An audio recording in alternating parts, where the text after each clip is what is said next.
Students, मेरे पहले video में मैंने आपको बताया था कि कैसे विविच्य विषयों के आधार पर दर्शन है वो अनेक शाखाओं में उसे विभाजित किया जा सकता है। इनमें शाखाएं थी तत्व मीमांसा, ज्ञान मीमांसा, ईश्वर विज्ञान, विश्व विज्ञान, तर्कशास्त्र और मूल्य मीमांसा। तो आज हम ज्ञान मीमांसा की चर्चा करेंगे कि ज्ञान मीमांसा के अंतर्गत किस प्रकार का अध्ययन किया जाता है। ज्ञान मीमांसा में ज्ञान की उत्पत्ति, उसके स्वरूप, उसकी सीमा, उसकी संभाव्यता, उसकी प्रामाणिकता, अप्रामाणिकता, ज्ञाता ज्ञेय के परस्पर क्या संबंध है, इसकी चर्चा की जाती है। ज्ञान की उत्पत्ति किस प्रकार होती है, इस प्रश्न को लेकर दर्शन में अनेक मतभेद दिखाई देते हैं। कुछ दार्शनिकों का मानना है कि बुद्धि ही ज्ञान प्राप्ति का एकमात्र साधन है, जबकि कुछ दार्शनिक ऐसा मानते हैं कि अनुभव से ही समस्त ज्ञान है वो अर्जित किया जाता है।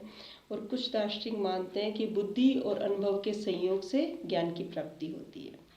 जो दार्शनिक यह मानते हैं कि बुद्धि ही एकमात्र ज्ञान प्राप्ति का साधन है, वह बुद्धिवादी कहलाते हैं।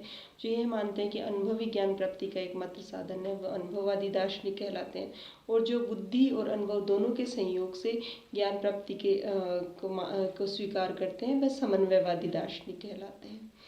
बुद्धिवाद के बारे में मैं बताना चाहूँगी कि देकार्ते, स्पिनोजा व लाइबनिज है, ये बुद्धिवादी दार्शनिक है। लॉक, बर्कले, ह्यूम है वह अनुभववादी दार्शनिक है, जबकि कांट है वो समन्वयवादी दार्शनिक है।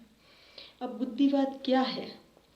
बुद्धिवाद वह ज्ञान मीमांसीय सिद्धांत है जिसके अनुसार बुद्धि ही ज्ञान प्राप्ति का एकमात्र साधन है। और ऐसा बुद्धि के द्वारा जो प्राप्त जो ज्ञान है, ऐसा वह ज्ञान सार्वभौम, अनिवार्य और निश्चित ज्ञान होता है। बुद्धिवाद का मानना है कि हमारे मानव मस्तिष्क में प्रारंभ से ही कुछ प्रत्यय हैं वो विद्यमान रहते हैं। जन्म से ही हमारे मस्तिष्क में प्रत्यय है वो विद्यमान रहते हैं, जिन्हें सहज प्रत्यय कहा जाता है। इन सहज प्रत्ययों के अंदर जो ज्ञान है वो अव्यक्त रूप से विद्यमान रहता है, और जब ये व्यक्त किया जाता है, वह बुद्धि के माध्यम से ही व्यक्त किया जाता है, तो हमें ज्ञान की प्राप्ति होती है। ये जो प्रत्यय होते हैं वो अनुभव निरपेक्ष होते हैं, अर्थात ये अनुभव से परे होते हैं। इन्हें अनुभव द्वारा प्रमाणित करने की आवश्यकता नहीं होती, इसीलिए ये स्वतः सिद्ध होते हैं, स्पष्ट होते हैं और परिस्पष्ट होते हैं। ये जो सहज प्रत्यय होते हैं, इनसे ही निगमनात्मक प्रणाली के द्वारा जो बुद्धि है वो निष्कर्ष के रूप में ज्ञान को प्राप्त करती है। इस निगमनात्मक प्रणाली को ही बुद्धिवाद में अपनाया गया है, जबकि अनुभववाद में आगमनात्मक प्रणाली को अपनाया गया है। तो निगमनात्मक प्रणाली द्वारा बुद्धि ज्ञान को प्राप्त करती है, और ऐसा ज्ञान अनुभव की सीमा से परे होता है, अनुभव की आवश्यकता इसमें नहीं होती। यह बुद्धिवादी दार्शनिक मानते हैं। इसके विपरीत अनुभववाद वह ज्ञान मीमांसीय सिद्धांत है जिसके अनुसार अनुभव ही ज्ञान प्राप्ति का एकमात्र साधन है। यहाँ तक कि जो प्रत्यय हैं वह भी जन्मजात न होकर अनुभव के माध्यम से ही हमें प्राप्त होते हैं। और अनुभववाद के अनुसार ऐसा ज्ञान जो हमें अनुभव द्वारा अर्जित किया जाता है, इंद्रिय अनुभव द्वारा प्राप्त किया जाता है, ऐसा वह ज्ञान सार्वभौम, अनिवार्य व निश्चित न होकर संभाव्य, परिवर्तनशील और नवीन ज्ञान होता है। क्योंकि हम जब अनुभव करेंगे हमें कुछ नवीन ही प्राप्ति होगी, और अनुभव में हमेशा परिवर्तन विद्यमान रहता है। हर अनुभव अपने साथ एक नया परिवर्तन लेकर आता है, और ये संभाव्य ज्ञान होता है। जैसा कि आज अगर विज्ञान कुछ और मानता है तो आगे कुछ और मानता है। जैसे पहले ये माना गया था कि सूर्य पृथ्वी के चारों ओर चक्कर लगाता है, लेकिन बाद में यह साबित हुआ कि पृथ्वी सूर्य के चारों ओर चक्कर लगाती है। तो इस प्रकार अनुभव द्वारा प्राप्त ज्ञान है उसे बदला भी जा सकता है और परिवर्तनशील भी होता है।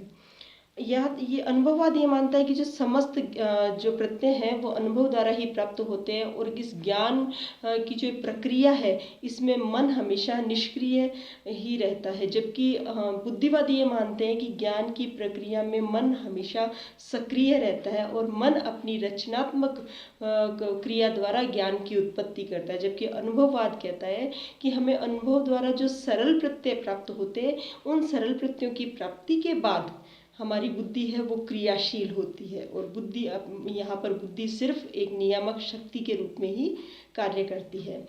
तो बेसिकली बुद्धिवाद अनुभववाद में 2 या 3 अंतर है जो मैं हाईलाइट करना चाहूँगी कि बुद्धिवाद जहाँ बुद्धि को ज्ञान प्राप्ति का एकमात्र साधन मानता है, वहीं अनुभववाद अनुभव को ज्ञान प्राप्ति का एकमात्र साधन मानता है।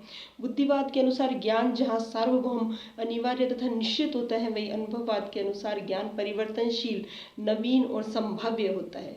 बुद्धिवाद में जहाँ निगमनात्मक प्रणाली को अपनाया गया, अनुभववाद में वहाँ आगमनात्मक प्रणाली को अपनाया गया है।